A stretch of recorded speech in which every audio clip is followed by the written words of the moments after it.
अस्सलाम वालेकुम एवरीवन, कैसे हैं आप सब। उम्मीद करती हूँ आप सब लोग खैरियत से होंगे और मैं भी अल्लाह का शुक्र है ठीक हूँ। आज की जो हमारी डिस्कशन का टॉपिक है वो है पार्ट 2 ऑफ गलीवर ट्रैवल्स, जो कि एक आयरिश ऑथर, क्लर्जीमैन और सेटायरिस्ट जिन्होंने लिखा था, जॉनथन स्विफ्ट, और उनका वेरी फेमस ऐसे गलीवर ट्रैवल्स। मैंने आपको पहले भी बताया कि मैंने इसकी एक पूरी सीरीज़ बनाई है क्योंकि ये खासा लेंथी ऐसे है। तो उसने हमारे जो इसका प्रोटैगनिस्ट है 4 वॉयजेस पे जाता है, तो हमने अकॉर्डिंग टू वॉयजेस जो है इसको कैटेगराइज़ किया है। तो let's start the second part. Already मैं एक वीडियो अपलोड कर चुकी हूँ इसकी, जो कि फर्स्ट था पार्ट इसका ऑफ वॉयज टू लिलीपुट। ये जो है आपके पास जॉनथन स्विफ्ट की पिक्चर है, आप देख सकते हैं। फेमस आयरिश राइटर है और गलीवर ट्रैवल्स के राइटर हैं, और लेम्यूल गुलिवर के प्रोटैगनिस्ट नाम के उन्होंने जो एक सेंट्रल कैरेक्टर जो है उनके इस ऐसे का उन्होंने इलेबोरेट किया। और बेसिकली उनका जो पर्पस था वो इंग्लैंड सोसाइटी पे सेटायर था। लेम्यूल गुलिवर गलीवर ट्रैवल्स के प्रोटैगनिस्ट हैं। उन्होंने 4 वॉयजेस किए थे। Number 1 Lilliput, Brobdingnag, Laputa, country of humans, और ये एक फैंटेसी टेल्स है बच्चों के लिए और सेटायर है ह्यूमैनिटी पे। Okay, let's move towards the complete story but actually lying in this voyage. इस वॉयज पे उनका एक्सपीरियंस कैसा रहा, लेट्स स्टार्ट। अब जो है वो लेम्यूल गुलिवर जो है पहला वॉयज उसने जब उसका कंप्लीट हुआ, बाद में वो अपने घर चला गया। उसके बाद है उसे दोबारा एनेक्शियस हुआ कि मैं अब नए सफ़र पे निकलता हूँ, तो अब वो गुलिवर जो है वो ब्रोबिंडिंग नेग के लिए निकल पड़ा। तकरीबन 2 माह आराम करने के बाद 20 जून 1702 को गुलिवर एक बार फिर नए सफ़र पर गामज़ान होता है, और जहाँ पर मुख्तलिफ़ तूफ़ानी कामयाबी से सामना करते हुए मुख्तलिफ़ तूफ़ानों का सामना करते हुए वो एक जजीरे के पास ताज़ा पानी के लिए रुकता है। गलीवर और उसके अमले के अफराद उसके साथ नए जजीरे पर रुकते थे, और जजीरे की हर शय हद से ज़्यादा बड़े साइज़ पर हैरान है, क्योंकि वहाँ पर वो एक बहुत ज़्यादा लंबे कद के शख्स को देखता है जो जहाज़ के अफराद के पीछे भागकर उन्हें पकड़ने की कोशिश करता है।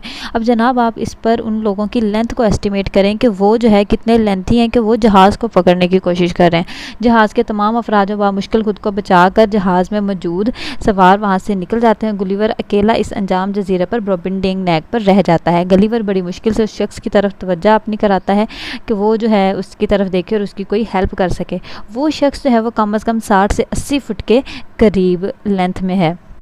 अब गुलिवर कहाँ 6 फुट का और वो कहाँ 60 से 80 फीट की जो लेंथ वाला बंदा है। आखिरकार वो शख्स जो है वो उसके पास आता है, और वो जो है किसान है, एक शोबे के लिहाज से किसान है, और गलीवर को बड़ी हैरानी से जब ऊपर उठाता है तो गलीवर को यहाँ पर अब अपना साइज़ लिलीपुट के जैसे लग रहा है, और उस इंसान का साइज़ उसे अपने जैसा, क्योंकि जब वो लिलीपुट में गया था तो वहाँ पर उसने देखा था कि उसका साइज़ ज़्यादा जियांट था, बाकी सब 6-6 इंच के बोने थे। अब यहाँ जो है ये बड़ा है, जहाँ के लोग जो हैं आइलैंड वाले वो बड़े हैं और ये जो है छोटा है। बाद में किसान जो है उसको अपनी बीवी और बच्चों उसे अपने घर ले आता है, जहाँ पर उसकी बीवी देख कर उसे बहुत ज़्यादा हैरान हो जाती है कि इतने छोटे साइज़ का भी इंसान कैसे हो सकता है। गलीवर देखता है कि वो ना सिर्फ इंसान बल्कि हर शय का जो वहाँ का साइज़ है वो हद से ज़्यादा बड़ा है। वहाँ की जो बिल्ली है वो करीबन बैल के साइज़ की है, और वहाँ के जो चूहे हैं वो करीबन कुत्ते के साइज़ के मुताबिक हैं। और अंदाज़ा लगाएं कि कितने बड़े हैं। बिल्ली का साइज़ करीबन बैल से भी 3 से 5 गुना ज़्यादा बड़ा है, और वहाँ के जो चूहे हैं गलीवर पर हमला करते हैं और जिनका साइज़ कुत्तों से भी बड़ा है।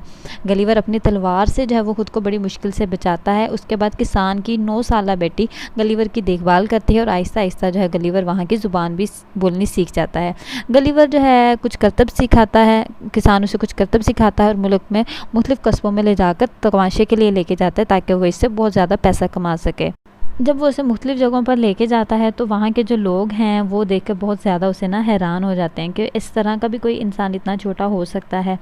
उसके बाद जब उसकी हवस ज़्यादा बढ़ती रहती है, और साथ ही साथ जो गलीवर की तबीयत है वो ज़्यादा उसकी लापरवाही की वजह से गिरती चली जाती है। जब किसान को इस बात का अंदेशा होता है कहीं वो मर ना जाए, तो वो उसे एक मलका के हाथ 1000 सोने के सिक्कों के अवज़ बेच देता है। चूँकि मलका को बोने बहुत पसंद होते हैं, तो इसलिए गलीवर को ब्रोबिंडिंग नेग के सबसे छोटे कद के बोने से भी कई गुना छोटा कंसीडर किया जाता है। मलका को वो बहुत ज़्यादा पसंद आता है, और इसलिए वो उसे हर वक्त अपने पास रखती है। गलीवर जो है मलका को बहुत ज़्यादा पसंद आता है, मलका हर वक्त उसे अपने पास रखती है, और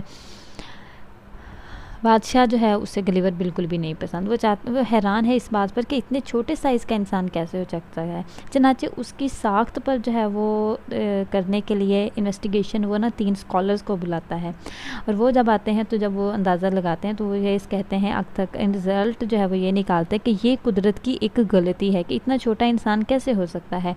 यहाँ जो है वो स्विफ्ट ने इंसान की जिस्मानी साख्त पर क्रिटिसाइज़ किया है और उसे सटायर का निशाना बनाया है। अब बादशाह जो है ना गुलिवर से मुख्तलिफ़ किस्म के सवाल करता है उसकी सोसाइटी के बारे में। जब वो सवालात का जवाब देता है तो बादशाह जो है उसके अंदर बहुत ज़्यादा सस्पेंस क्रिएट हो जाता है और वो उसकी दुनिया के बारे में मज़ीद जानने की कोशिश करता है। और बादशाह ये सोचता है कि गलीवर की जिसामत तो एक कीड़े के बराबर है, लेकिन और यहाँ पर जो है उसने एक इंग्लैंड को सटायर किया है कि जो इंग्लैंड है वो ये पोज कर रहा है कि हम बहुत ज़्यादा डेवलप्ड हैं, हम बहुत ज़्यादा सबसे आगे हैं, हम बहुत पावरफुल हैं। इन एक्चुअली में जो है वो उनकी पूरी वर्ल्ड में एक कीड़े की सी हैसियत है। और गलीवर बादशाह को बारूद तैयार करने का तरीका भी बताता है, जिस पर बादशाह बहुत नापसंदीदगी का इजहार करता है।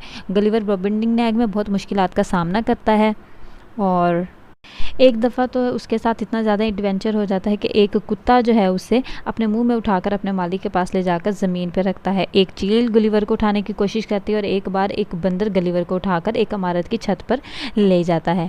कुछ ही अरसा बादशाह के महल में रहने के बाद जो गलीवर है अब अपने मुल्क में जाना चाहता है, क्योंकि अब वो मेंटली फ़िज़िकली तौर पर बहुत ज़्यादा थक चुका है, एग्जॉस्ट हो चुका है। और जो है क्योंकि दिन ब दिन उसके जो ट्रिक्स हैं, उसके जो डिस्कोर्सेज हैं वो बढ़ते जा रहे हैं, वो उससे ज़्यादा करते हुए देख रहे हैं और लोग जो है उसके ऊपर ज़्यादा ही डिस्कशन कर रहे हैं और उसे बहुत ही ज़्यादा ना अजीबोगरीब नज़रों का जो है वो निशाना बना रहे हैं, जिस पर गलीवर बहुत ज़्यादा परेशान हो जाता है। अब जो है गलीवर को अपने घर की बहुत ज़्यादा याद आ रही है, होम सिकनेस हो गई है उसे। कुछ अरसा वहाँ रहने के बाद वो चाहता है कि अपने मुल्क चला जाए। एक दिन एक बाज गलीवर के उस बॉक्स को हवा में लेकर उड़ जाता है। चूँकि बादशाह ने उसके लिए एक बॉक्स बनाया था, अलहदा कमरा, एक बाज जो है उसे उड़ाकर हवा में ले जाता है। हवा में उस बाज की अब एक दूसरे बाज के साथ लड़ाई होती है। दोनों लड़ाई के दौरान जो पहला बाज होता है उसके मुँह से जो है वो पिंजरा नीचे गिर जाता है और वो बॉक्स जब नीचे गिरता है तो नीचे समंदर होता है और बड़ी मुश्किल से जो है वो गलीवर की वहाँ से जान छूट जाती है और वो वहाँ से तैरता हुआ बड़ी मुश्किल से एक बहरी जहाज़ में सफ़र होकर अपने 2 साल के बाद करीबन अपने घर पहुँचने में कामयाब हो जाता है। तो ये तो थी जनाब आज की वीडियो। आई होप आप लोगों को अच्छी लगी होगी, समझ आ गई होगी। रिमेनिंग पार्ट्स को मैं बहुत जल्दी समराइज़ करने की कोशिश करूँगी। एंड इफ़ अगर आप लोगों ने ये चैनल पहले नहीं देखा, पहली दफ़ा मेरी वीडियो देख रहे हैं, then must subscribe to my channel. और अगर वीडियो अच्छी लगी है तो लाइक और कमेंट करना मत भूलिएगा। Okay guys, see you in the next video. अल्लाह हाफिज़।